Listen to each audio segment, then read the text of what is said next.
Хөрмәтле тыңлаучыларым, Әлмәт районы Түбән Абдул авылының музейы белән таныштырасым килә. Бу музейга республикадан гына түгел, чит өлкәләрдән кунаклар кайта һәм музей ишеге ябылып тормый. Күрәм, Мәскәү кунагын, безнең авылдашыбыз Равил Әхмәтшин, Татарстан Республикасы премьер-министры урынбасары, Татарстанның Россия Федерациясендәге тулы вәкаләтле вәкиле. Равил әфәнде дә кайткан. Равил әфәнде, исәнмесез? Хәерле көннәр. Авылга кайттым берничә сәгатькә генә. Бу музейга кермичә мин китмим инде, чөнки бу музей иртә минем әтинең бер туган абыйсы Краеведческий музей имени Халиулла Әхмәтшина. Шуңа күрә бу музейда безнең авылның тарихы, монда халкыбызның тарихы, монда безнең нефтчеләрнең тарихы, монда бик күптән килгән экспонатлар. Шуңа күрә монда килеп, карап, сөйләшеп, музейның җитәкчеләре белән ярдәм иткәнчә ярдәм итеп, аны төзекләндереп, кайтарып бирибез. Музей тарихы безнең башланды инде бу 60нчы елларда, әле без кичкенә мәктәп балалары вакытында, менә минем шул абзый, Хәлил абзый инде беренче үзенең монеталарын табып, шул монеталарны безнең элеккеге мәчет бинасында урнашкан клубта куйган иде, бер кичкенә генә бүлмәдә. Шуннан бу 60нчы еллардан башланган инде. Аннан соң нефтяникларга бик зур рәхмәт. Алар менә бу яңа бинаны төзеп биргәннәргә. Менә бу бина янда безнең монда патриотик эшләр алып барыр өчен монда яңарттык. Менә бу безнең сугышта катнашкан, сугыштан кайтмаган якташларыбызның фамилияларын. Бу һәйкәлне безнең менә берничә авылдашларыбыз бар, бик якын инде. Менә шуларның иң ныклы төплеләре, кемнәр менә бу эшләрне алып баручы Радик Равилов Малаулы инде. Аннан соң Рахимҗан улы Салахов Ильяс. Аннан соң инде безнең менә Дамир әфәнде килеп бара, Гарипов. Менә шундый егетләр булганда, безнең мондый менә бабайлар, экспонат дип әйтегез. Экспонатлар булачак. Теге ягында инде безнең бу современный периодта сугышта катнашканнар өчен куйган һәйкәл техника. Быел Бөек җиңүнең 75 елы. Менә мондый бабайлар, менә мондый малайлар, мондый апалар булмаса, бәлки без сугышны җиңеп тә чыкмаган булыр. Чөнки менә безнең әтиләр, минем әтием сугыш ветераны, 6 ел сугышып кайткан кеше инде. Шакрам бу безнең әни образында, минем абый образында, чөнки минем 38нчы елга абый сугыш баласы елы, минем апа 41нчы елда әти сугышка киткәндә калган. Менә шуларның образы, менә аларны күрәсең дә, ничек аларга да җиңел булмаган, менә соңгы бөртекләрне җыеп безнең сугышчыларга затып, шулай итеп хезмәт иткән кешеләр булар. Шуңа күрә мондый һәйкәлләр һәрбер авылда бундый әйберләр булу. Безнең хәзер укучылар, мәктәп балаларда аның нәрсәгә икән, ник моны куйган икәнен белеп торалар. Шуңа күрә аларның кадерләрен белергә тиеш. Андыйлар хәзер инде әзәеп тә бар, мондый безнең хезмәт ветераннарыбыз сугыш вакытындагы. Шуңа күрә аларның кадерен белеп, матур итеп, аларга хөрмәт итеп яшәргә кирәк. Бөек Ватан сугышыннан соң күп кенә җирләрдә безнең теге локальный сугышлар булды. Күп егетләребез даже современный периодта шунда катнашып, батырлыклар күрсәттеләр. Менә монда безнең авылдашларның фамилияләре, кемнәр Афганистан сугышында булган, кемнәр Чечня, Кавказ регионында сугышканнар. Шуңа күрә аларның да хәтерен белеп торыр өчен, һәрбер яшьләр дә белеп торсын өчен без бу нине куйдык инде, сурәт безнең. Хәзер бит бар кай вакытта кайбер кешеләр әйтәр, хәзер бүтән төрле яшьләр, элек безнеке әйбәт иде, хәзер яшьләр начар дип. Менә мондый егетләр илебезне сакларга хәзер дә әзер, саклыйлар. Менә һәр күп генә соңгы вакытта шул авыр точкаларда, Сириядамы 18-20 яшьлек, 25 яшьлек егетләр шундый батырлыклар эшлиләр анда. Менә шулар белән горурларга тиешбез. Менә бу пушка 37нчы елда сугышты, 37нчы елда пушка сугышта катнашкан. Шакрам моны без алып кайттык авылга Ерак Себердән. Быелда инде бу безнең тегелеке десантный войсканың командующий Россия герой Шамановның бүләге безнең авылга. Ул безгә бүләк итте. Чөнки ярга аңлаткан, менә шундый егетләргә дә куябыз памятник дип. Ул шуңа күрә алар инде безгә бирделәр авылга бүләк. Менә ничек музей матур, хәзер менә матур итеп Татнефтләр ярдәм итте, кыймаларны төзәттек. Хәзер инде перспективада Алла бирсә, музейны тегендә киңәйтергә исәп бар, тагын бер бина истәп. Чөнки экспонатлар бик күп, Мәдинә директор бик күп эш алып бара. Шуңа күрә инде экспонатларны тагын халыкка күрсәтәсе килә, матур иттереп. Халыкка да рәхмәт, чөнки гел китереп торалар экспонатларны, биреп торалар, яңартып торалар. Менә генә килгән Шафагат абы Тахаудинов Татнефтен ул үзе дә теге әлбәттә музей ачырга булгач, монда кызыксынып киткән аның концепциясе турында. Вот шуңа күрә музейлар булган җирдә тарих бетмәячәк бер кайчанда. Музейга ул яшь балалар да кирип, уллар да кирип искә төшерәләр. Яшьләр кирип, улларның ничек узган тормышларын күз алдына китерәләр. Театр булган җирдә, музей булган җирдә бер вакытта да безнең культурабызда, традицияларда бетмәячәк. Менә бу безнең семья инде Әхмәт шунлар менә монда бөтенесе.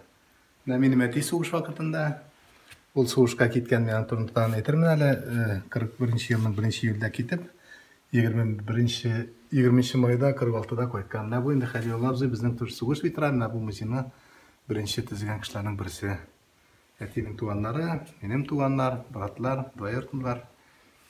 Менә шул кешеләр безнең сугышта җиңеп кайтып безгә менә бу балалар тудылар сугыштан соң. Сезнең монда ничә кеше бөтенез? Монда бик күп. Әти бу дөньядан киткәндә әтинең 27 аныгы, аларның 17 баласы. Бу музейны оештырган Халилулла Хайрулла улы сезнең әтиемнең бер туган абыйсы. Бер туган абыйсы. Сез бит инде Халилулла абый белән аралашып йөргән кешеләр балачактан шулай. Ул минем балачактан бер наставник булды инде. Иң беренче теге язырга өйрәнгәндә, шигырьләр язып маташты, хикәяләр ул үзе дә яза. Авыл тарихы иң беренче тапкыр мин аның белән утырып инде, аннан соң авыл кешеләр турында хикәяләр язганда анага килеп сорашайык, материаллар бирә торган иде. Чөнки авыл тарихын белүче кешеләрнең иң күп белүче кешеләрнең берсе Халилулла абый инде. Һәм ул менә шушы музейны башлап җибәрде. Иң беренче башлап җибәреп, менә бу дәрәҗәгә китерде. Краеведческий музей булды инде бу. Субханалла, бигрәк зур, бигрәк матур. Монда нинди генә экспонат юк. Монда бүлмәләр бик күп. Шуңа күрә мондагы бүлмәләрдә бөтен период. Мамонт сөякләренә хәтле монда. Безнең Шушма буйларында, безнең тау битләрендә табылган сөякләр. Бу Әлмәт районы җирлегендә. Biz тапшыруда эшләгән идек, Равил әфәнде, сез карагансыздыр инде. Хуннар заманыннан калган зиратларда да төшереп җирдек. Монда шуның хәтле эксклюзив экспонатлар, әгәр дә мөмкинлегегез булса, хөрмәтле тамашачылар, килегез Әлмәт районы Төбән Абдул музейын күрергә тырышыгыз. Бу бабайларыбыз безнең без кичкенәдән бирле шулай утырып эшләп утыралар, Әбиблә бабай. Әле без кичкенәдән килеп алар белән исәнләшә торган икән. Моны сезнең Халилулла бабай ясамагандыр бит. Үзе ясаган, үз куллары белән. Үз куллары белән. Агачтанмы? Әйе, агачтан. Субханалла. Чабата өреп утыручы бабай, татар бабай. Әбисе дә бар янында. Бик кызыклы монда. Кабыктан эшләнгәнме бу? Бишек кабыктан эшләнгән бишекләр.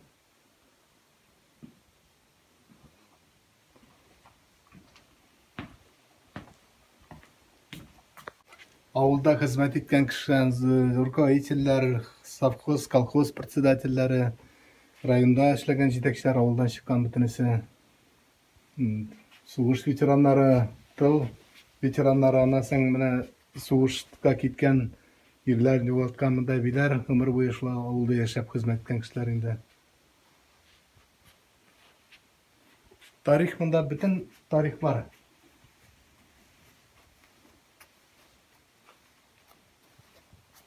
Сугыш елы балалары. Халилулла абый үзе бит әле картиналарда иҗат итә. Аян картиналары теге бүлектә бар, аның картиналары.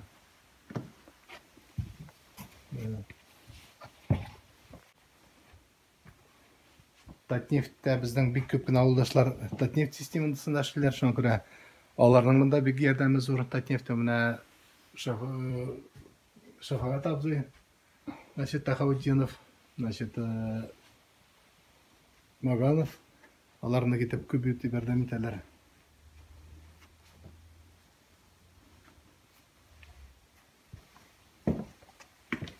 Бигрәк тә бу өлеше мәктәп балалары өчен бик кызыклы. Чөнки үзебезнең табигать турында, хайваннар турында ул теге дәресләр белән бергә теге чиратлап та монда күрсәтеп алалар, мәктәптә дәресләр алып баралар, биология, зоология. Алар өчен килеп карап китү бик файдалы. Bu Татарстан жерлегендә яшәүче хайваннар, Татарстан кош-котлар. җирлеге Башкортстан якларында Халык бу экспонатларны үз куллары белән китерә дип ишеттем мин. балык та китерә, ясыйлар да, сатып та алалар. Тагын монда менә кызыклы 4 мөгезле бәрәннәргә хәтле бар. Карагыз әле. Шапкаткыч. Равил әфәнде, менә сезнең әле 2 ел элек кенә нәселе барның исеме бар дигән китапта чыкты. Бу китапта сезнең гаилә тарихымы, гомумән авыл тарихымы монда? Бу китап нәсел тарихымында. Бу монда инде иң беренче минем тиягыннан 1595 елдан бирле менә нәселнең минем оныкларым 15-нче нәсел гәрәсекендә. Әни ягыннан эшләнгән. Монда аннан соң бу китапта үзебезнең Ялкабай авыл тарихы бар. Ялкабай Түбән Атыл. Түбән Атбул ягы, Ялкабай Түбән Атбул ягының тарихы бар монда. Аннан соң монда туган тумачалар электән килгән. Шул авылда бу нигә саҗарыга кергән күп кешеләрнең менә монда күбесенең бар фотографиялар, алар турында информация да бар инде. Шакыра ул кызыклы гына булып чыкты. 500 экземпляр мин аны тараттым бөтен туганнарга и авылдагы кешеләргә. Шакыра менә бу китапны чыгаргач инде менә бик приятно. Авылда кайбер иптәшләр шундый китапларны нәсел саҗарларын өйрәнә башладылар һәм шундый китаплар күренә башлады. Алар кирәк, чөнки бу музейда бит әйтәм инде монда тарих дип. Менә шундый китаплар булса, безнең булачак нәселләр беленеп торачак, булачак балаларыбыз, оныкларыбыз бәребез үзенең ярак бабаларын белеп торсалар әйбәт булыр.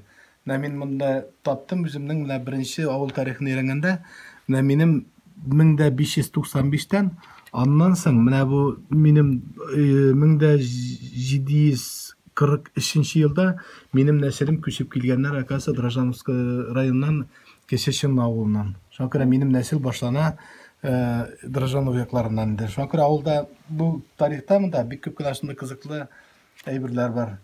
Шуңа күрә мин үземнең бабайларны Мукай бабай менә ул 1700 ел туган. Менә шуннан соң инде минем тормыш башлана менә хәзергесе Ялкабай төбәгендә. Аңынча Кесешинны Дрожжанов районнары. Шуңа күрә аннан соң бу ел җиңүнең 75-нче елы Биек җиңүнең. Безнең бит авылда менә әйтеп киттек инде, монда бик күп авылдашлар сугышта катнашканнар, кемдер әйдән кайтмаганнар. Менә минем әти 1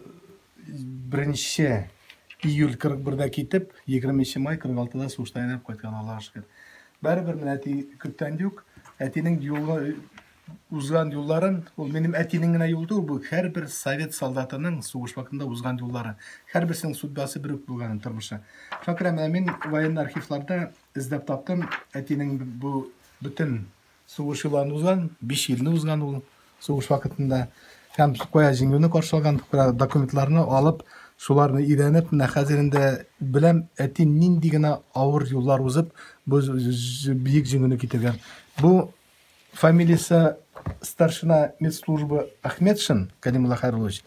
Һәрбер менә бу ветеран бу фамилияне үзенә алырга мөмкин. Чөнки һәрберсенең юлы шундый авырлы, зур киртәләр узып, раненлар алып узган юл.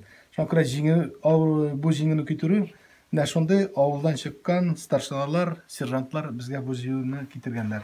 Монда бар приказлар, нинди халыкта патриотизм көчле булган, менә монда инде приказ 6 ноябрь 44 елда.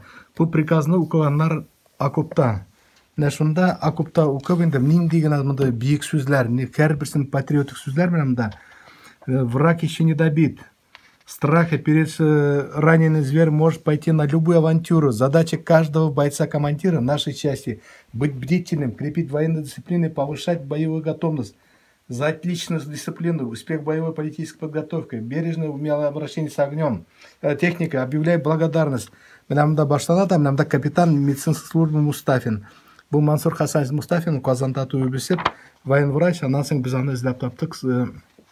80-нче елларда уже полковник, профессор. И менә монда бар старшина санинструктору, старшина медслужба Ахмет шуны. Мына бу приказларны укыганнан соң, әлбәттә күз алдына китерәсең, нинди авыр чорда да шул приказларны алганнан соң нинди зур патриотический дух белән кешеләр сугышканнар. Менә шуңа күрә бер тәртиптә булган иде. Менә монда ачып карыйсың, вакытында менә бу нидән ведомстволар январь 40 ел. Менә монда язылган. Ахмешин Калимулла 187 сумда 50 тиен акча алган. Аның әтинең куйган куллары менә монда. Һәрбер солдат, һәрбер офицер вакытында акча да биргәннәр, даже кайсылары шул акчаларының үзенең авылда, шәһәрдә яшәүче туганнарына җибәрә алганнар. Әтисе ди торган шулай дип. Монда аның ничек андан сугыштан соң Одессага җибәргәннәр, Одессада медицинская школа создав иткәннәр.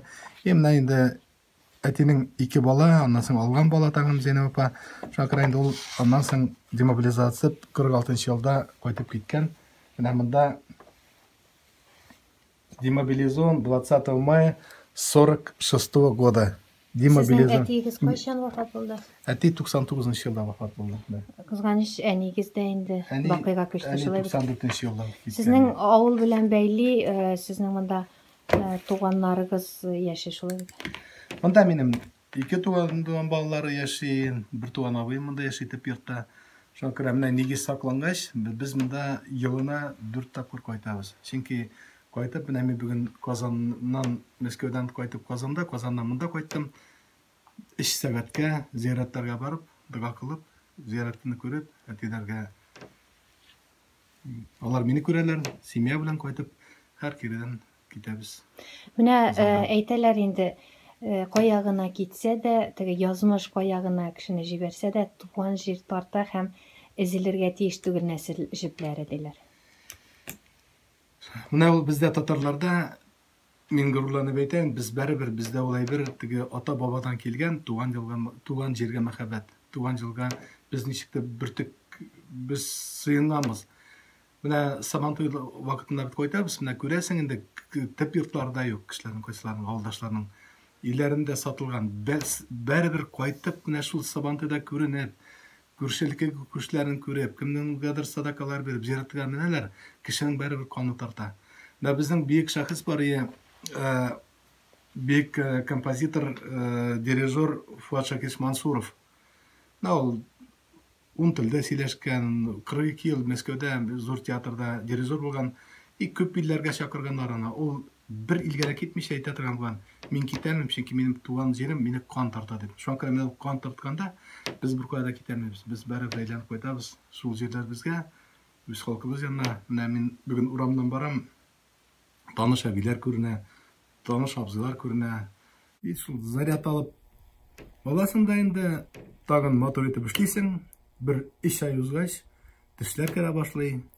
Ниндидер киткән кешеләр дә төшкә күренә, туганнар да, аннан тагын кире кайтасың да, тагын китәсең, тагын инде заряд аласың. Бу безнең как аккумулятор шикелле туган җир. Заряд алдың, киттең, кирдән кайттың. Татар мәктәбендә укып, татар филологиясын бетергән кеше буларак, шундый зур дәрәҗәләргә ирешкән кеше. Менә туган телдә укып, зур дәрәҗәгә ирешеп була бит инде. Менә кайберсе курка баласын татарча өйрәтергә, урысча сөйләшәләр иде. Менә шундый гаиләләргә сез нинди фикер әйтер идегез? Беренчедән, туган телне саклый ала туган йорт, әти-әни. Иң беренче, әлбәттә, өйдә татарча сөйләшеп, балаларына культурабызны, традициябызны, чын үзебезнең ана телендә өйрәтсәк, баланың теле сакланып калачак обязательно. Ул мәктәптә инде ул чит телләрдә өйрәнергә кирәк, урыс телендә дә, инглиз телендә дә, бүтән телләрдә дә. Үз телеңне белсәң, бүтән телләрне өйрәнү җиңелрәк. Шуңа күрә куркырга кирәк түгел, татарча сөйләп, татарча укып, мин зур уку йортларына кермәм дип. Менә бөтенебез битердек, татар телендә дә укыдык, авылда да укыдык. Әле безнең вакытта рус теле ул как иностранный язык сыман дия. Бәрі университетка кердек, менә безнең авылда күпме танылган кешеләр авылдан чыгып, матур итеп зур урыннарда эшләделәр, зур кешеләр булдылар. Тел, татар телендә генә уку берсенә дә киртә булмады. Шуңа күрә куркмагыз, өйрәнегез, укыгыз. башыгыз эшләсә, тәртибегез булса, бернинди преграда юк. Менә элек бит инде без бары бер заманнар, менә 70 елда университетка кергәндә, biz iki tatar balası tramvayda сөйләшкәндә татарча әйтәләр я. На каком-то белмәс языке разговаривать дип. Казан шәһәренең, безнең Татарстан ССРның уртасында әйтәләр я. Ниндер чаплашкаларда дигән бар. Хәзер менә мин Мәскәүдә 20 ел яшим. Безнең балаларыбыз Мәскәүнең уртасында иң матур вузларда татарча сөйләшәләр. Менә мисал итеп әйтәсем килә, 16 вузда татар яшьләренең җәмгыятьләре төзелгән. Bu МГИМО, Институт международных отношений, Московский государственный университет.